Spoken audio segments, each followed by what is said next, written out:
এর কারণে আওতামাতার কিছু দরকার। যে সমস্ত মশলা মশাইল প্রথম ক্লাসের হাদিস পাওয়া যায় না, দুর্বল যে একটা আওতার উপরে আমল করা যায়। মুহাদ্দিস রাসূলের ফয়সালা হইল, ইমাম আল্লাহর ফয়সালা হইল।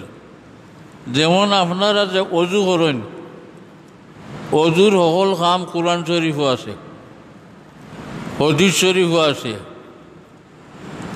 এক কাম আছে জয়ীফ হাদিসও। আপনারা অজুর শেষে দিয়া গর্দনা মুছে করেন নানি, খান মুছে শেষ করিয়া গর্দনা মুছে করেন, তো এটা মুস্তাহাব। ফরজ নয়, ওয়াজিব নয়, সুন্নত নয়, এটা মুস্তাহাব। দুর্বল হাদিসও আছে। ও হাদিস দুর্বল, আমরা ইমামরা বলছেন মুস্তাহাবের উপরে আমল করলে সওয়াব হয়, আমরা গর্দনা মুছে করি। যারা হাদিস দুর্বল কইলি উঠা মারি ফেলাই দিন, এরার মত হইল আপনারা টিভি টাবি তাহলে ভাইবা সারা, খালি আমি কইয়ান না, সারা দুনিয়ার মানুষে জানেন। এরার মত হইল অজু করিয়া যেন গর্দনা মুছে করবা, এন অজু হইতো নয়, নমাজ হইতো নয়। আমার আর রাখলে লয় না এই কথা। অজু তো বেটা ঘুরাও করলো, ওখান কিমান ফারে না করি লিছে, এখানে বাকি হুজুরে খাই লিল নি। এক মেয়ে লোকে জিজ্ঞাসা টিভিত, ই হুজুর দে যে আমরা তো আগ জমানা থাকি গর্দনা মুছে করিয়াই, আর আমরা মুরব্বী হলে ওলা করতা, আমরা হরিবালা কর মিয়া সাহেব আমরা অজু হইলা শিকাইছেন, দুদি খেয়ে গর্দনা মুছে করিলে তে হুজুর কি চাইব?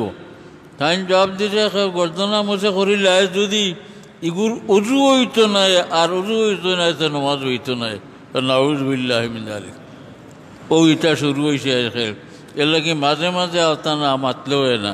মানুষের ভিতরে করা হুশ হোক, মানুষের সজাগ করে দেওয়ার দরকার।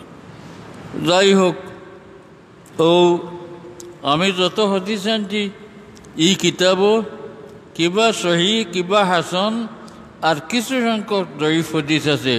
যেহেতু মনাকিব বা ফজাইল এগুন আনতে করার কোনো বাধা নাই। এখানোর খালি হদিসর বাদে কিতাব এখানোর নাম কইছি, সারার নাম নাই। ও কিতাব বাদে লন্ডন বাংলায় এক তর্জমা করি এখন বার হয়েছিল। ওখানোর চাহিদা খুব দেখা দিছে। যদি আল্লাহ তৌফিক দেন আর বাংলা এডিশন আবার আমরা সাফা করি, ওখানোর তলে দি ই হদিস কোন কোন কিতাবও আছে, খে খে রেওয়ায়ত করছেন, ওটা আমরা দিমু। এখান তো আর সাফাও করা হইতো না, হইল না।